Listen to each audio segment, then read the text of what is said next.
Good afternoon, everyone. So, if you look at the topic, actually, it's a very big topic. The most demanding biological necessity in the 21st century. So, now if you look at the topic, so can you guess anything so what I am going to talk about? Any guesses?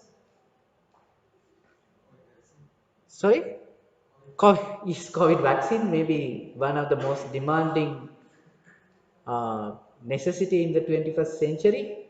But if you look at the biological necessities, if you look at the biological necessities, it will be probably clean drinking water, could be foods, right? Could be shelter and the clothes. So out of that, what would you think? Okay.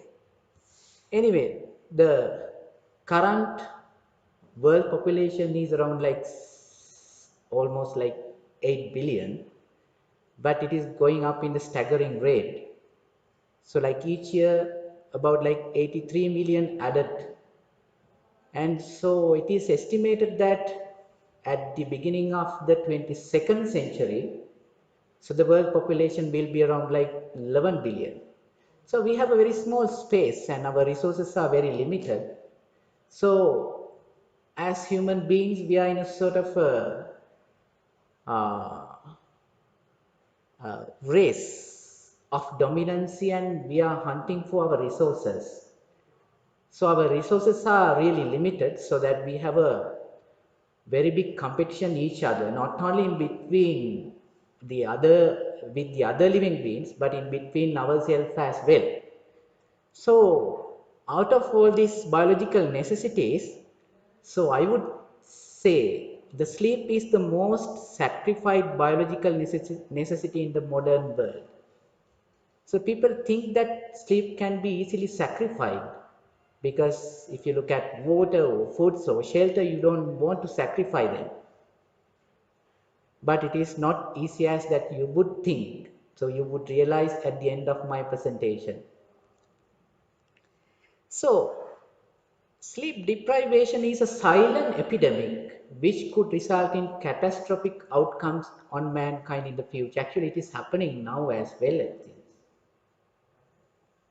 So let me start with one of the famous quote said by William Shakespeare. The sleep that soothes away all of your worries, sleeps that put each days to rest, sleeps that relieve the weary labor and the healed hurt minds, sleep the main course of life feast and the most nourishing. So that is what about it's in 15th century, the British poet William Shakespeare told about sleep like this. But about like 300 years after, Thomas Edison, he's a scientist, American scientist, at the height of the industrial revolution, he said, sleep is a criminal waste of time and a heritage from our cave days. Just look at in 300 years time how the attitude towards the sleep has changed. Yeah, some might think that the sleeps are criminal waste of time because that we don't do anything during the sleep. We just waste time. And people believe that. So you don't talk and you don't play and you don't eat. Even you don't do sex even, maybe, I don't know, some of you. So it just, some might think that sleep is just a waste of time. So, sleep is the mostly overlooked superpower that you don't realize that it is superpower. So, average person spend about like 36 years, 36% of his life for sleeping. And so that means that if you live up to 90 years, that 32 years you would spend sleeping. So that's just a waste of time, isn't it? So why that biology has given us such a eminence to the sleep? So biology has programmed everything in a meticulous way. If there's no importance, that they wouldn't give that. So this is what happened actually. The people are digging for money. The money is time. So you don't want to waste time, your time, important, valuable time, so that you are hunting for time, money, so that if you waste your time for sleeping, so that you might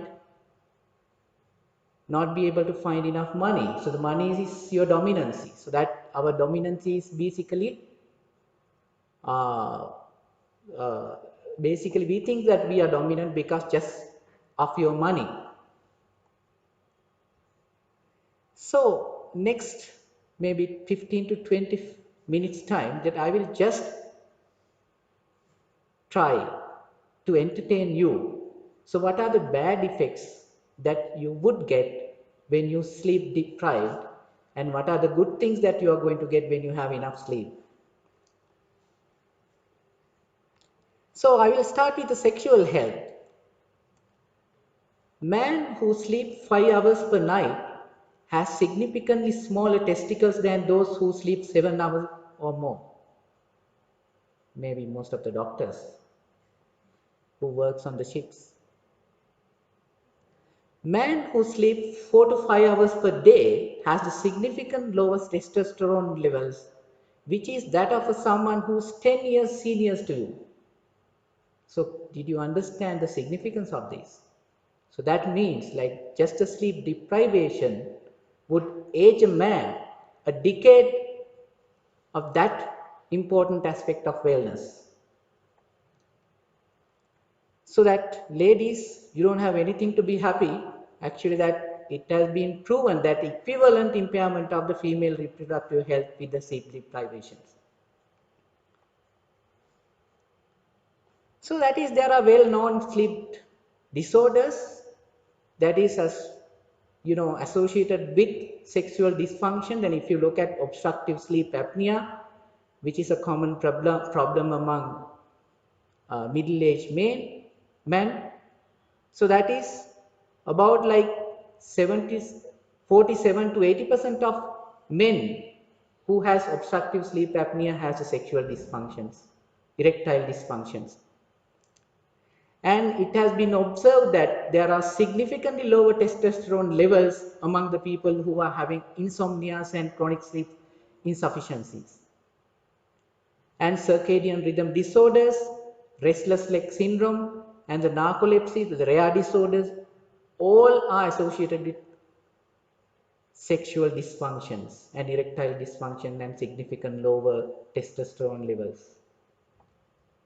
So that is about sleep. So let me talk about the learning and memory. So sleep plays a significant role in learning and memory. Then if you look at learning and memory, the sleep helps in 3 different ways. The firstly, that you need to sleep before learning so that new memories can be absorbed to your brain. So your brain is like a dry sponge that when you sleep. So if you don't sleep, that your brain become waterlogged, so that new memories wouldn't absorb. So that is very important that you sleep before learning. Not only that, that you need to sleep after learning to hit the save button, that these two bright structures by the side of the temporal lobes are called hippocampus. That is your memory stick, USB drive. The hippocampus is very good at receiving new memories and holding it up. So what happened during the sleep is that these new memory files are being transferred to the more sort of permanent memory area in the brain. So that is called cortex. That happened during the sleep. So if you don't have enough sleep, your long-term memory can get affected. Not only that, during the sleep, that memory that stored in the long-term part become replay, so that strengthen the long-term memory, cementing your memory into the brain structure. And the third mechanism is that, so that daytime that you go around and you collect various type of memories, and then you integrate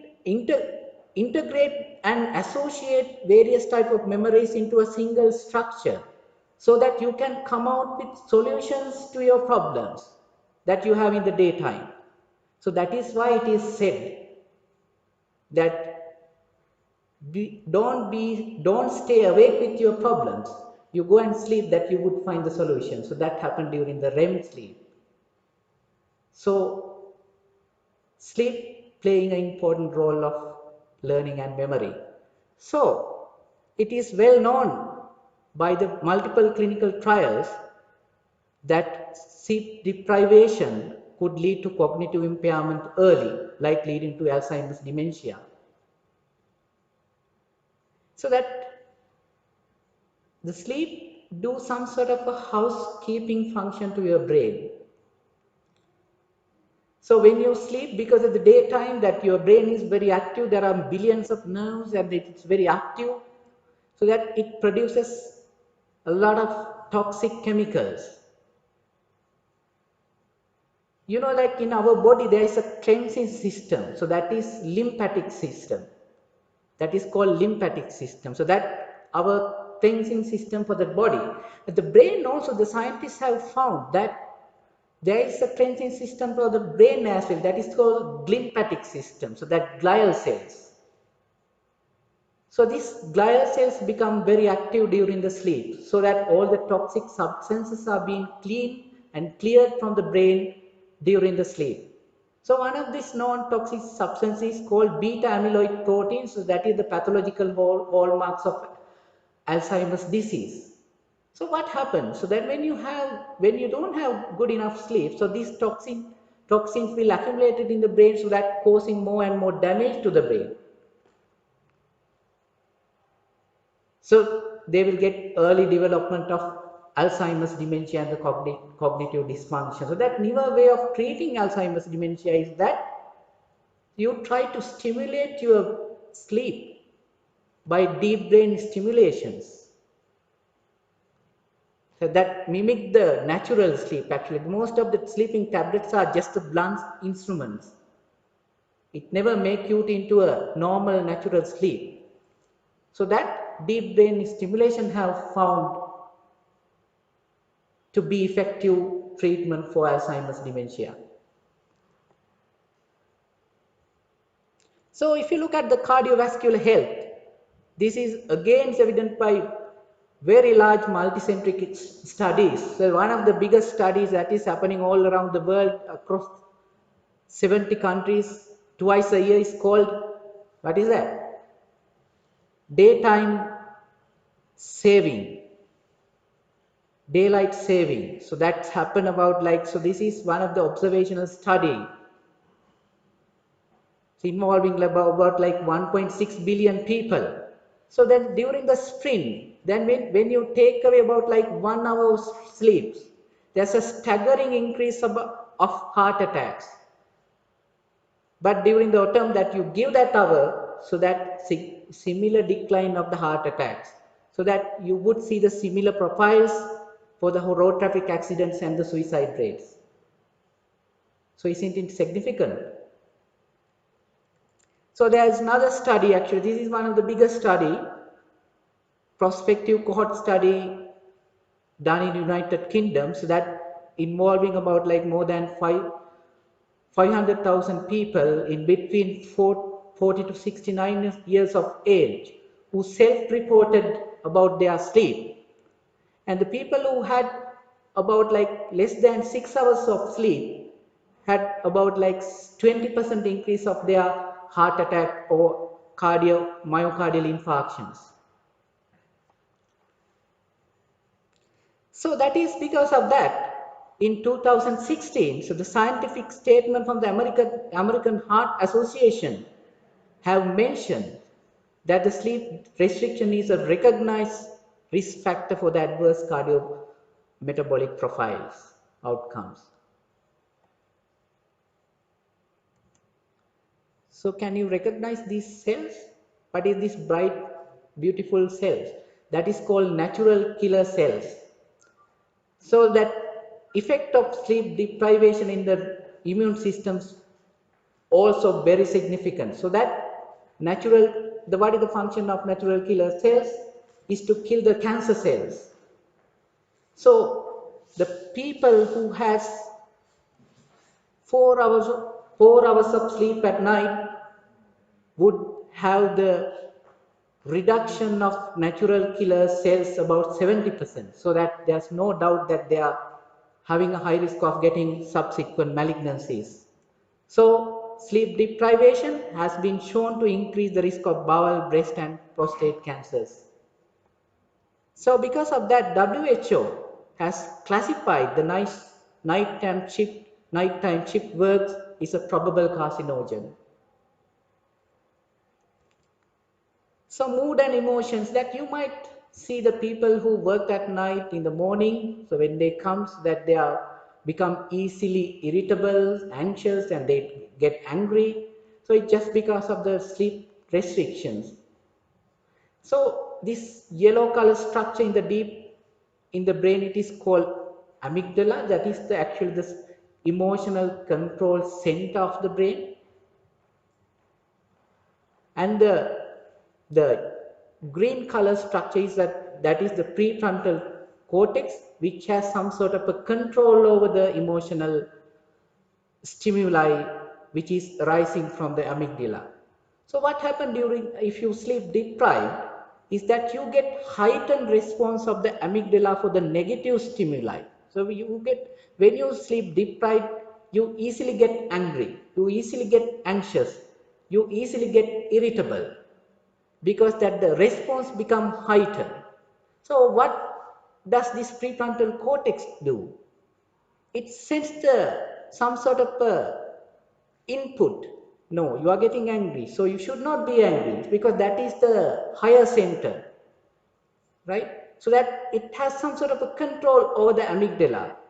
So what happened during the sleep, this connection in between the prefrontal cortex and the amygdala also become severed, so that people get more anxious, more irritable, and they sometimes get depressed, which can be easily reversed by having a good night's sleep.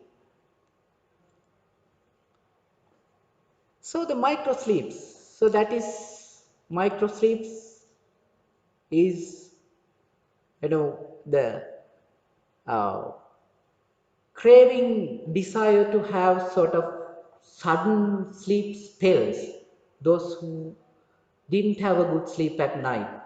So which is a common problem, that if you don't have good night sleep, right? The micro sleeps are quite embarrassing. Not only that, it is quite dangerous as well. So it is said that only in USA, over 100,000 road traffic accidents are due to the sleeping on the wheels. So it is very dangerous. So that if you look at, if you are driving a car in 60 miles per hour, so that if you had about like 3 seconds micro sleep, so that your car would drag about like 250 feet without realizing, that without the consciousness. So that, just imagine the danger. Again, it is said that about 31% of drivers have the risk of getting micro sleeps or sleeps during during the driving. So please, if you feel sleepy, don't hesitate to have a rest. So that is, it is very dangerous. So now if you look at obesity and metabolism, so it is obvious that people get obese and overweight when you sleep deprived. So that explanation is very clear, because when you don't have enough sleep, so that will produce a lot of stress hormones, catecholamines and cortisol, which would increase the appetite as well as the deposition of fat in your body. So this is one of the study done in UK again, involving about like 5,000 nurses that who've been followed up for about like 15 years. So that you would see here, the people who had about like 5 hours of sleep restricted are being one who had significant amount of weight gain. And not only that, if you look at here, the people who had more sleep, like about like 9 hours sleep, also had significant weight gain. So that the optimal sleep duration, that if you look at this chart, you might see that about like 7 hours of sleep. So that people who had 7 hours of sleep had the least amount of weight gain. So not only that, sleep deprivation can be harmful. Sometimes that if you sleep more, also can be harmful. So that if you look at all cause of mortality, so there is a saying that shorter your sleep, shorter your life. But not only that, so does that mean that longer your sleep, that longer your life? It does not happen in that way. Not only the shorter your sleep, but also that if you sleep more, it can be harmful. But the sleep deprivation is the biggest problem. So the short sleep predict all cause of mortality. So there is a study, this is cancer prevention study 2 actually. So that again the prospective study, so that is involving about like 1.1 million adults. So that they've been followed up, and so that has shown that again people who sleep less or people who sleep more has the high rate of death. So it's sort of a relationship is like a U shape. So that I have highlighted about what would happen that if you uh, sleep less, and the benefits of sleeping more, and all the bad effects that you would get when you sleep deprived. So how much sleep do you need? As I already mentioned, so that there is a sleep range that has been given for each ages. Now if you look at an average adult, like a young adult, so that it is recommended that you should have at least 7 to 9 hours of sleep. So sort of like it's a small school going kid, like it is 9 to 11 hours of sleep. I don't know like A-level students and O-level students, so they sleep maybe around like 5 to 6 hours, maybe even less than that. So your learning and memory and your stress level. So that is maybe one of the reasons why they get sick early. So they get obese early. Not only the quantity of sleep matters, but also the quality of sleep also matters. Someone would say that I had a good night's sleep, then I had about like 9 hours sleep, but it's not going to work that if you didn't have a good quality sleep at night. So if your sleep is fragmented, then if you didn't have a good sleep cycles, coordinated sleep cycles, that means that whatever the time that you spend in the bed is not going to matter. It matters that how much quality sleep that you have. So that is the most important feeling that you should get in the morning, is that the feeling refreshed, and the waking up in the morning and ability to maintain alertness even during the monotonous situation like in a lecture. So that indicates that you had a good sleep. So let me talk about a little bit about the sleep stages. There are main two categories of sleep. So there are two stages mainly. So that is, one is that non-rapid eye movement sleep and the rapid eye movement sleeps, non-REM and the REM sleep. So the non-REM sleep is again subdivided into 4 stages. Stage 1, 2, 3 and 4. Actually nowadays the stage 3 and 4 is taken together. So what happened at night when you start sleeping? So you just go through all these, you start with the non-REM sleep, then you go through all the stages. So your body become gradually, you know, so your temperature start falling down, and your heart rate slow down, and your brain activities become slow when you go along these stages. The stage 4 and 3 and 4 is the deep sleep, right? So it is very difficult to wake you up when you have the deep sleep. So your brain waves become more and more slower. All of a sudden it erupts with very big waves, that is called delta waves.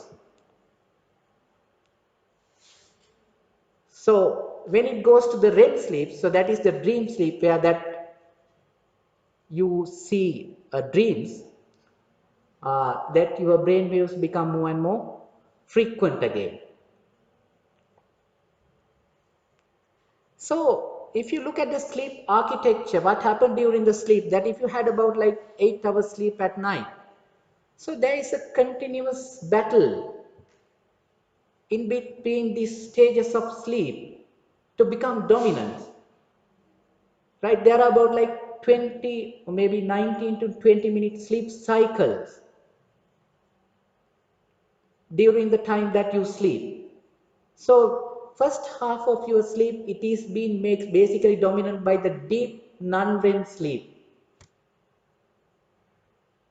which is important for us because that is the time that you recharge your immune system, and also there will be an overhaul of your cardiovascular system, and it will consolidate your memories, and your temporarily stored memories in the hippocampus will transfer into the more permanent space. That happens during the deep sleep. And then you come to the non-REM sleep, which is mainly the second half of your sleep cycle. So REM sleep is sort of your emotional first aid, and it will boost your creativity. So as I mentioned earlier, like it will come out with solution for your unresolved problems in the daytime. So that is why you should sleep with your problems. It will come out with your solutions. So how alcohol and caffeine affect your sleep? And everyone likes to start your day with a cup of coffee, and some of you may like to end of your day with a glass of wine or some sort of alcoholic beverages.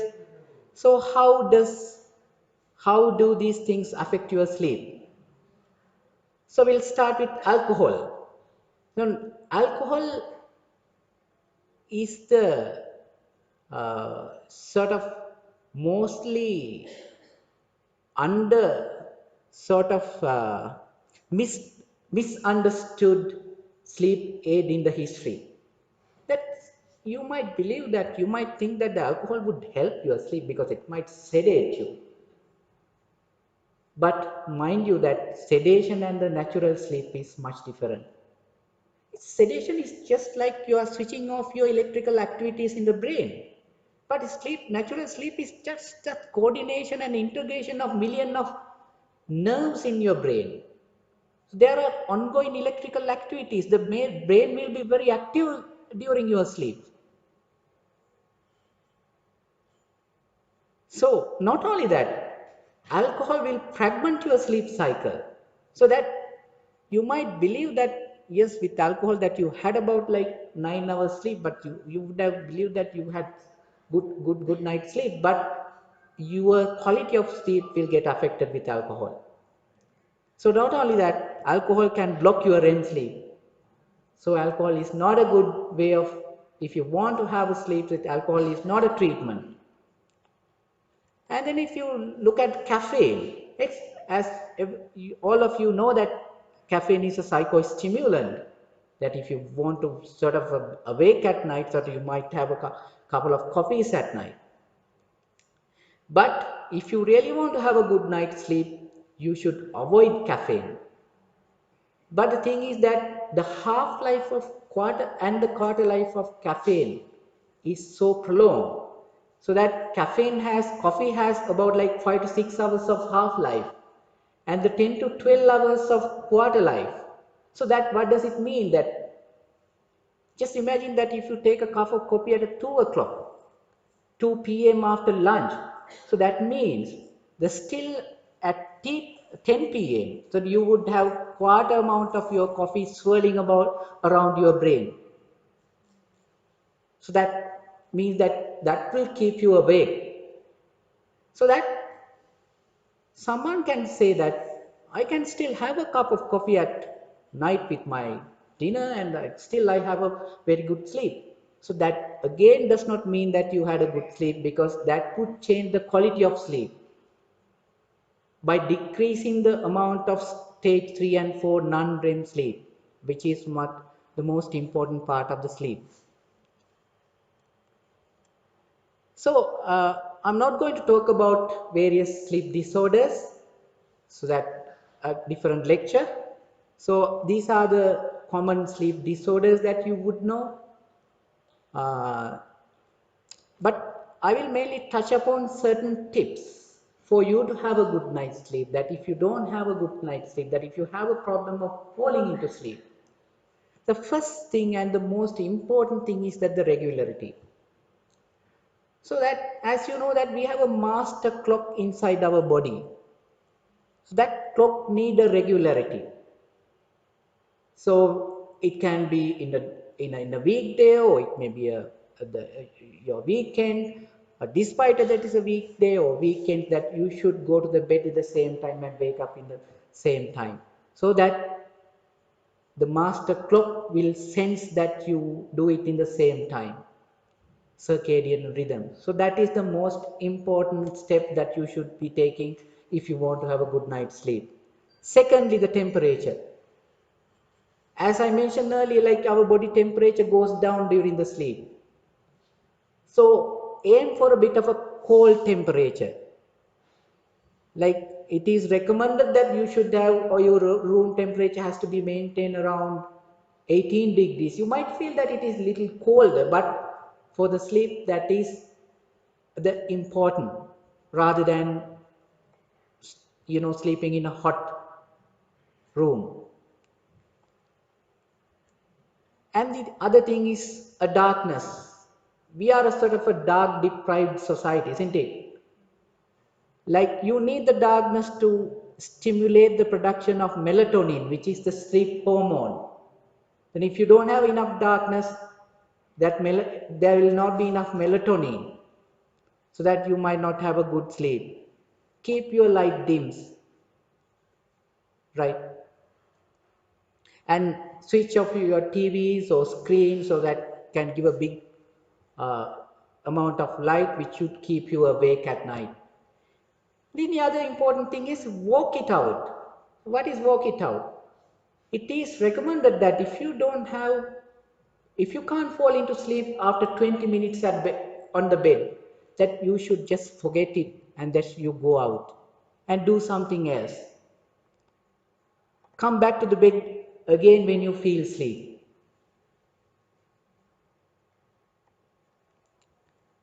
And I already mentioned alcohol and caffeine. Avoid alcohol and caffeine, that if you want to have a good night's sleep. And the wind down routines, that people believe that in the modern society, like the sleep is like just the switching off a light. It's not like that. You can't just go to the bed and all of a sudden start your sleep. That it has to be sort of a gradual thing. Then you finish your work about like couple of hours before, then switch your lights off or dim your lights, and stop watching computers and all. Then you prepare your brain for the sleep, and then you go for the sleep. And if you have any sleep disorders, please treat for that. So we are in the middle of a pandemic. You may be very anxious. I don't know whether but people are anxious. But don't forget to sleep even during the pandemic, because your immune system matters for viral infections. So you don't get enough immunity if you don't sleep enough. And don't hesitate to hit the snooze button. We are in a sort of a very fast pace of running behind materialistic things. So before hitting the stop button, make sure that you hit your snooze button. That is important. So William Shakespeare says, sleep or gentle sleep, nature's softness. Sleep is not an optional indulgence. That is a must. That is a biological essential.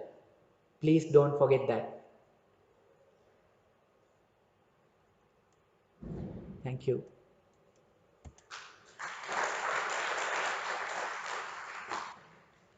And if you have those who sleep during my lecture must have been probably the most benefited.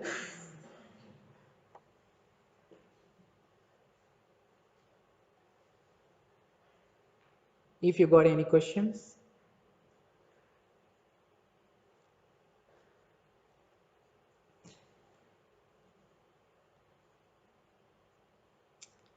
So that means that it is very clear.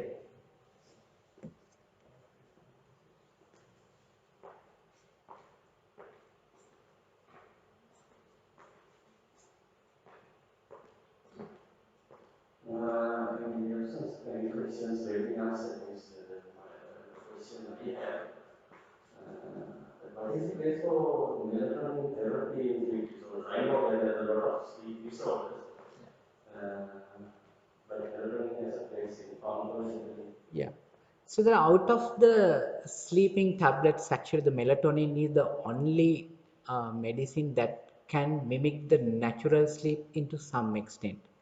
But it does not mean that it will completely mimic the natural sleep cycles, but it might let you sleep because that is our natural hormone. But most of the other sleeping tablets, actually what they do is just block certain stimulatory hormones so that increase the amount of inhibitory hormones in the brain, so that actually you will never get sort of a natural sleep with those.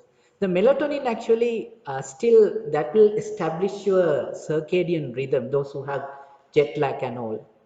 So out of that, melatonin is the best.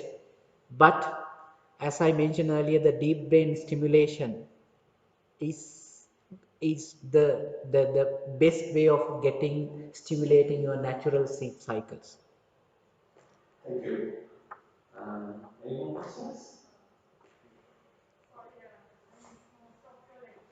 Yeah.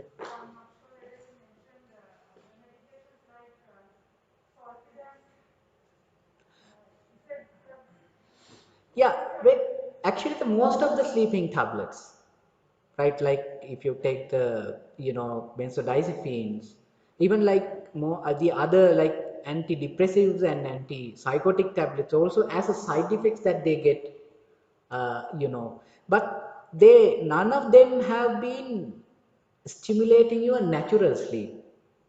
They actually what they do is that they will sedate you.